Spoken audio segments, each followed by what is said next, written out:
General Mills, makers of Wheaties, Breakfast of Champions, and Cheerios, the oat cereal ready to eat, presents The Silver Eagle.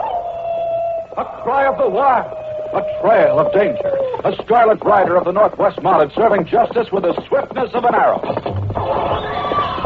The Silver Eagle.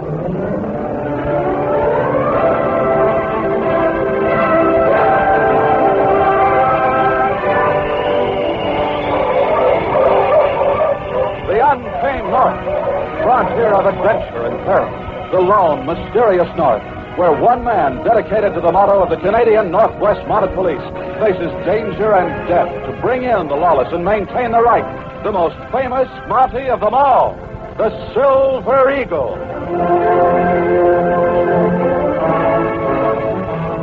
The transcribed record and events dealing with our Silver Eagle case after this message. Champions are made, not born. If anyone knows that's true, it's Wheaties champion Bob Lemon, outstanding pitcher for the Cleveland Indians. Here's his story. Bob played infield at Wilson High. That's where he got his batting eye. He worked instead of merely wishing. To be a champ was Bob's ambition. He chose Wheaties for top condition. A pitcher now, Bob's made his mark. He still relies on Wheaties Spark. Because Bob Lemon, a steady Wheaties eater for 19 years, knows Wheaties gives him this important energy bonus. There's a whole kernel of wheat in every Wheaties plate. Burn it in, Bob. Keep 'em swinging. Hey, hey, hey! He's on his way, on his way, he's on his way, on his way. Get on your way with Wheaties. 'Cause champions are made, not born. Yes, sir. Get on your way. Get on your way. Get on your way with Wheaties, Breakfast of Champions.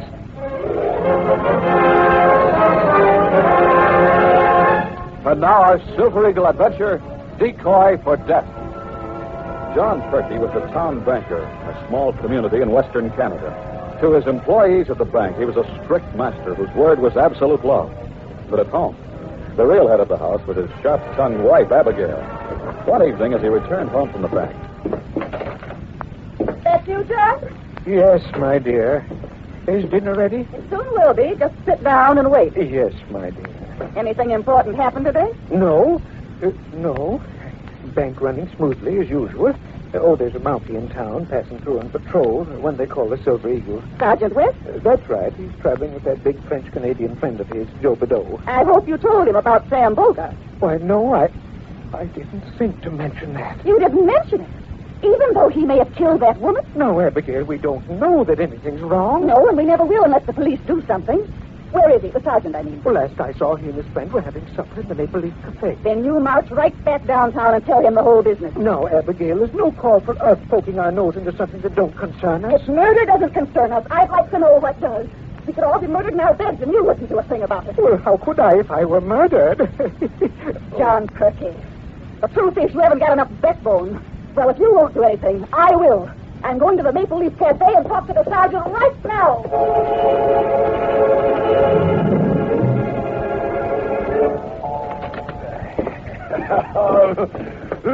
Kush, that'd be pretty good dinner. Those last two steaks just hit the spot. I'd sure like to eat. You've got an appetite like a hippopotamus. Hippopotamus? A hippopotamus. He has a jaw that long. Son of a gumdrop. How he get his shirt on? Sergeant West! Here come Banker's wife. She got sure like hippo, what you call it. I was hoping I'd find you here. Good evening, Mrs. Perky. You may not think so when you hear what I have to tell you. By the way, this is my friend, Tobadour. Bonsoir, madame. We've met before. He sat on my hat at the church benefit. Sorry about that. What's wrong, Mrs. Perky? That's what I'm counting on you to find out. I don't understand you. Do you know Sam Bogart? Yes, at least I know who he is. He has a little sheep ranch near town, doesn't he? That's right. I have a suspicion that he's guilty of murder. Murder? You'd better explain that. Well, about 2 months ago, he brought a woman out to his ranch. Who was she? And he claims she was his sister. Said she came out from the east to stay with him. That may or may not have been the truth, but anyhow, that woman has disappeared. How do you know? Because I haven't seen hide or hair ever since, that's why. Perhaps she doesn't care to come into town. I've gone out there 3 times to pay her a sociable visit. Every time, Sam Bogart turned me away. Said she wasn't feeling well. Wouldn't even let me in the house. I see. And there's something else. Now, Sam Bogart doesn't make $500 in a whole year. But right after she came, my husband told me that Sam deposited $5,000 in the bank. Son of my gun, that'd be a lot of money. You bet it's a lot of money. And if you ask me, he got it from that poor woman. She was probably one of them mail-order brides you read about. He lured her out here just to get his hands on that money, and then he killed her. That's a mighty serious charge, Mrs. Perky. Your duty is plain, Sergeant. What are we going to do, mon ami? I guess we better ride out there and investigate.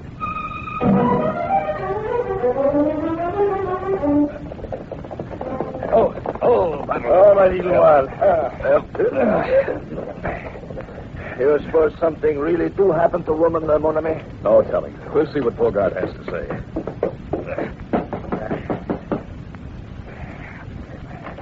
Yes? Oh, cheers, Sergeant. Evening, Sam. Bonsoir, my friend. Howdy, Joe. May we step inside? Sure. Come in. What can I do for you? I understand your sister's staying here with you. Why, yeah. That is, she was staying. Where is she now? She left just a few days ago. Went back east. Oh? Where'd she go? Toronto. Can you give me her address there? Her address? Well, say, now, look, Sergeant, what's this all about? Why all the questions? Your sister wasn't seen after she came here, Sam. Frankly, that aroused suspicion. I just want to make sure nothing happened to her. So that's it. I suppose that old windbag Abigail Perky put you up to this. You still haven't answered my question. Well, what do you want to know? Her address in Toronto. I don't know her address. Sacre bleu, she be your own sister, my friend. She don't have a home of her own. She boards in a hotel. Don't you know which one? No, I don't. Do you mind if I search your house? You're doggone right I mind. Why, if you got nothing to hide? Because I don't like the idea, that's why. I'm not going to let a redcoat poke around my house just to satisfy some nosy old woman. I can understand how you feel, but don't you realize you're only making things look more suspicious? Why not submit to Have it? you got a search warrant? I can get one. Well, you haven't got one yet. So you better clear out. Son of a gun, you talk kind of tough, my friend. Maybe sure, Never mind, Joe. He's within his rights. Come along. Oui, mon ami. Man's home is his castle, Sergeant. Just remember that. Some castle. What we do now, Chief? Only one thing I can do. Go to the Justice of the Peace and get a search warrant. You stay here and keep a watch on the house. Ride with me as far as that line of trees and wait there. What if he try leave before you come back? If he does, we'll know something's wrong. Don't try to stop him, but follow him. Okie dokie. Let's mount. Steady, Battle.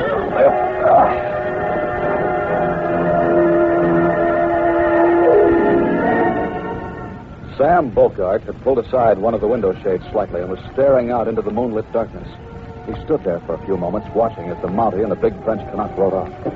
Then he turned and went to a back room of the house. Well, we're in trouble, Dubois. What do you mean? Who was it? A Mountie. A Mountie? Yeah, the one they call the Silver Eagle. That is bad. What did he want? The banker's wife, that old busybody I told you about, must have gone to him and told him my sister disappeared. So now he comes around looking for her. Oh, what did you tell him? What could I tell him? I said she'd left, went back east. Now he's gone for a search warrant. But if he searches here... Yeah, if he finds out the truth, you know what that'll mean. Once that Mountie gets on a trail, he never quits. Not till you're swinging at the end of a rope. You're in this deep, Bogart. You're an accessory to murder. Never mind all that. I know what I'm up against. What we gotta do is start thinking fast. Joe Bordeaux was waiting in the grove of trees when the Silver Eagle returned with a search warrant. Oh, so, Battle. You'll get the search warrant, mon ami? Yes, right here in my pocket. Signed by the Justice of the Peace. I think you don't gonna need that after all. Why? Our friend, Monsieur Bogart, he copped the flee. I mean, he flee the coop. When? Well, just a little while after you leave. He go out back way to the stable and hitch up buckboard. And that don't be all. What do you mean? Before he drive away, he go back in the ranch house. And when he come out, he carry big, long bundle. Big long bundle. You mean? Hey, just about big enough for human body. Which way did he go? He take trail away from town, head south. Let's go after him. Come on, Battle. Up, my little one. Instead of following the trail, Lamonti and Joe took a shortcut through the hills, hoping to overtake the fugitive. As they urged their horses down a steep grade, they could make out a buckboard and team rattling along the trail below. There he goes, mon ami. I'll fire a shot so he'll know we want him to stop. The driver of the buckboard didn't stop, but Lamonti and Joe soon overtook him. Stop your team, Bogart. Is that you, Sergeant? Didn't you hear my signal? I heard the shots, if that's what you mean. Well, I thought I was being attacked by road agents. Mind telling me where you're going? I figured I'd take a trip down to Medicine. This be crazy time of night to take trip, my friend. What are you carrying in your wagon? A bedroll and some clothes. I'll see for myself. Now, hold on, Sergeant. You got no right to go poking in my personal belongings. I have a search warrant this time, Bogart. That'll cover a search of your wagon as well as your ranch house. Keep them covered, Joe. Oui, mon ami. I'll see what's wrapped up in this long bundle.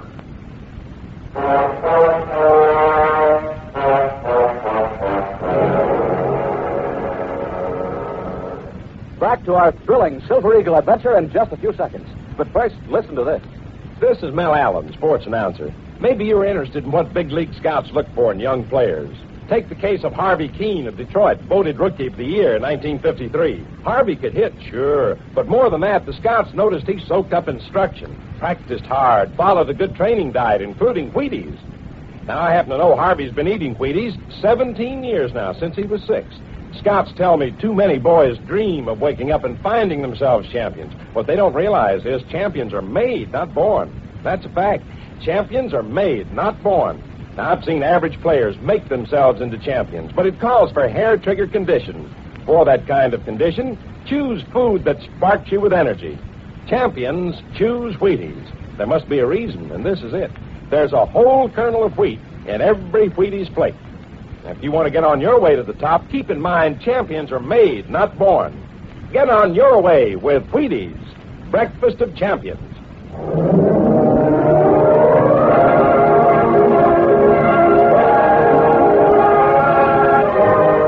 Now back to the Silver Eagle, Sergeant Jim West of the Mounties, and his stirring adventure, Decoy for Death.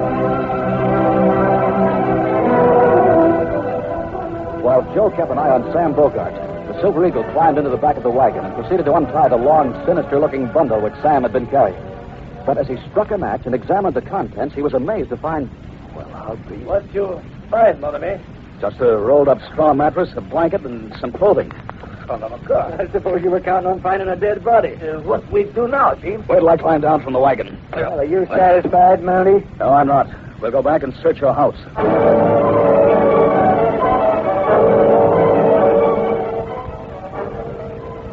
You searched out in the stable, and he's been poking around the house for the last half hour. Well, did you find a coat? No, but I did find these. A woman's clothes. Yes, a dress, a coat, a hat, and a veil. Where do you find those, Chief? They were stuffed in one of the dresser drawers. How you explain that, my friend? I reckon my sister must have left them here. By mistake, I suppose. That's no crime. Where did you say she lives? In Toronto. And where did you come from? I mean, before you moved out west to Alberta? Me? I was living in Montreal. Montreal, eh? That's right. Well, am I free to go now? No, not yet. I'll have to ask you to stay here at your ranch till we find out definitely what happened to your sister. Come along, Joe. Oui, mon ami. What you think, mon ami? I don't know, but I'm fairly sure of one thing. What's that? I think Bogart tricked us. He must have known we'd keep a watch on him.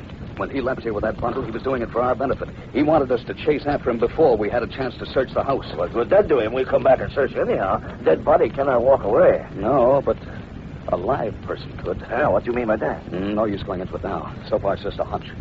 Before I do anything, I want to talk to Mrs. Perky again. In the meantime, I wish you'd stay here.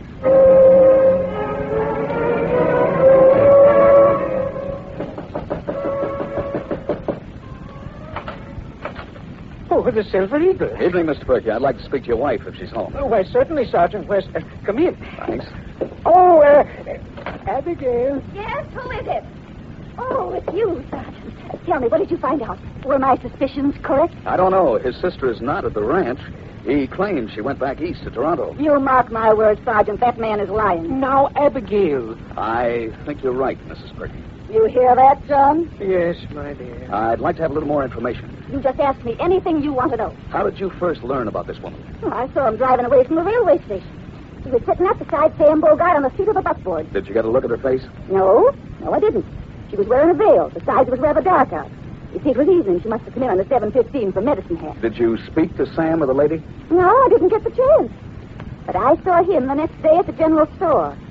That's when he told me she was his sister. Can you describe her at all? I mean, was she large or small? Well, now, stop to think of it, she was, rather a large woman. Seemed a bit taller than him. One thing more. You told me this woman arrived about 2 months ago. Can you remember the exact date? Oh, land sakes, that's rather difficult now. Let me think. I remember it was the day after Mrs. Jessup sent John for my help. Poor child. And, that was, yes, that's right. It must have been April 24th. The 24th. Then it does tie in. I have something here in my pocket. Have you ever seen this before? Well, that's a reward notice. Read it, John.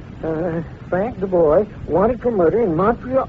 Say now, I've seen this notice before. There's one stuck up in the post office. That's right. The mounted police have been looking for him for the past 2 months. What does this have to do with Sam Bogart's sister? Well, it may seem far-fetched, but I think this man may have been masquerading as Bogart's sister. What's that? I think he's been using Bogart's ranch as a hideout. That's fantastic. I tell you, she was one of them mail-order girls. Shut up! Abigail. You'll notice it says that he was last seen in Winnipeg on April 22nd, and he was believed to be heading west. His height is given as 6 foot, which means he's about 2 inches taller than Bogart. Oh, by heavens, you may have something there, Sergeant. That's another point. He killed a bank messenger, and the loot amounted to a little more than $5,000. $5,000? Well, say, that's how much Bogart put in the bank the day after the woman showed up. Your wife has already told me. He probably had to pay over the loot to Bogart in exchange for a safe hideout. Well, what do you intend to do now? Well, first I'm going down to the railway station and have the telegraph operator get in touch with Montreal to learn if Sam Bogart told us the truth. Is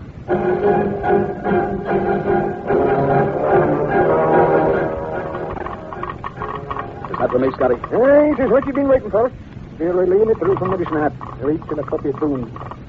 Bogart, Island, robbery, 792. There you are, Sergeant. Thanks. Thanks a lot, Scotty.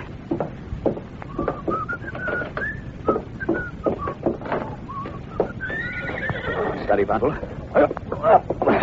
All right, let's go, boy.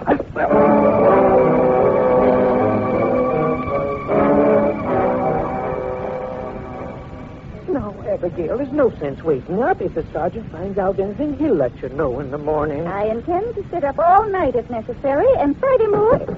There he is now. Well, I'll go see. Reach, mister. A gun? Yeah, and it's got a touchy trigger, so step inside and don't argue. John, who is this man, and why is Shut up, you old hen. Why is that man on the reward notice? Decoy, Frank Decoy. Well, you know me. In that case, you know I've already killed one person, and 2 more won't make no difference. What do you want? I want money. Money for a getaway down to the States. And I want safe transportation away from this neck of the woods. You're going to provide both, my friend. You and your nosy old windbag of a wife.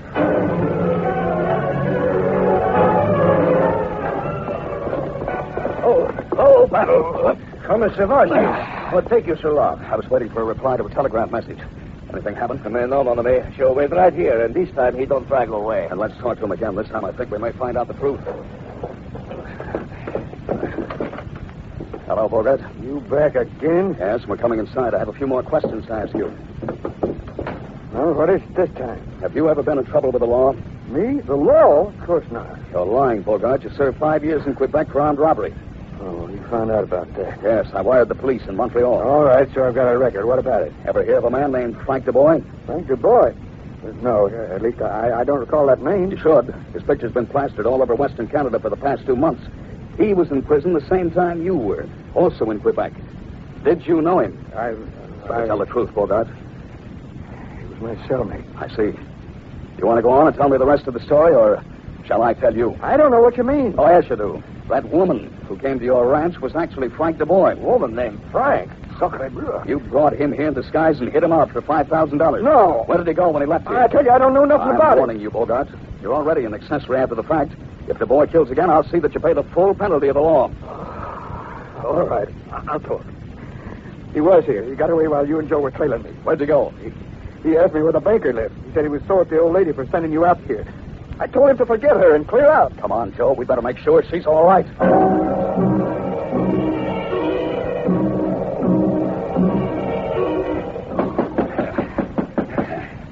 When the Mountie and Joe arrived at the banker's house, all was dark and silent. Sacre bleu, they must be dead. I wonder. You want Joe busted open? Go ahead. Yeah. All right, stay there until I light the lamp, then we'll take a look around.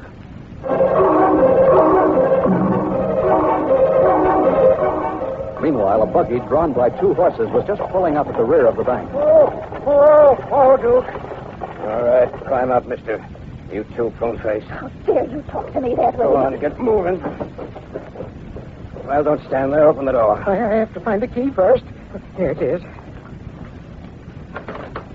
Go inside and light the lamp. Remember, I'm holding this gun on your wife, so don't try no funny stuff. Very well. You'll pay for this if I have. Shut up. All right.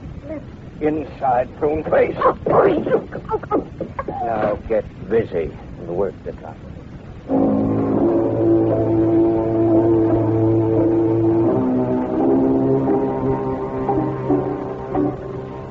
And there's your money. Now what? Who runs the bank when you're not here? My chief teller, Donald McClure. All right. There's pen and ink and paper. Sit down and write him a note. I'll tell you what to write. My wife and I have gone to Medicine Hat. My wife and I We'll be back in 3 or 4 days. will be... There's someone at the front door. I hear it. They must have seen the light. I'll have to answer it. Go ahead. Tell them you're working late. And don't let on I'm here or your wife gets a bullet. For heaven's sake, John, don't give him away. You don't want him to kill me, do you? No, my dear.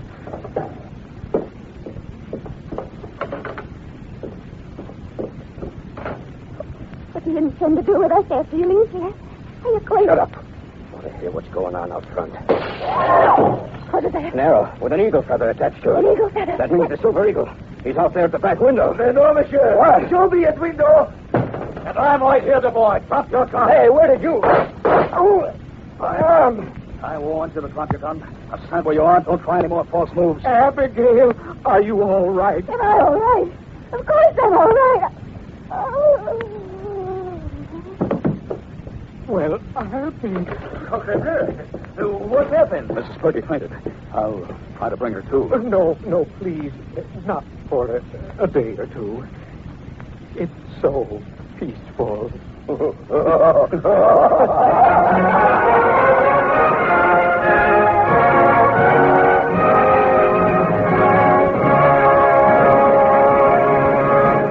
Wow, wait till you kids see the big surprise waiting for you at your grocer's.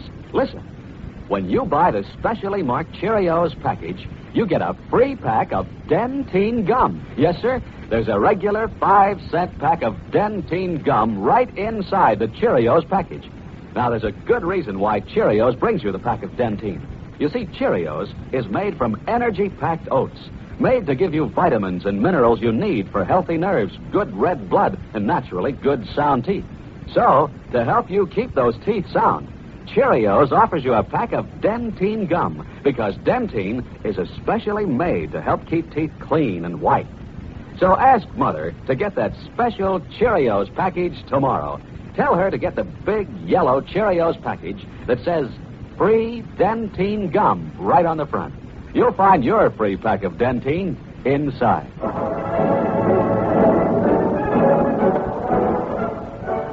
Today's story of the Great Northwest was written by James Lawrence. Jim Amici stars in the part of Jim West. Joe Badeau is played by Jacques Cousteau. The Silver Eagle is a copyrighted transcribed feature of Jewel Radio and Television Productions. This is Bill O'Connor.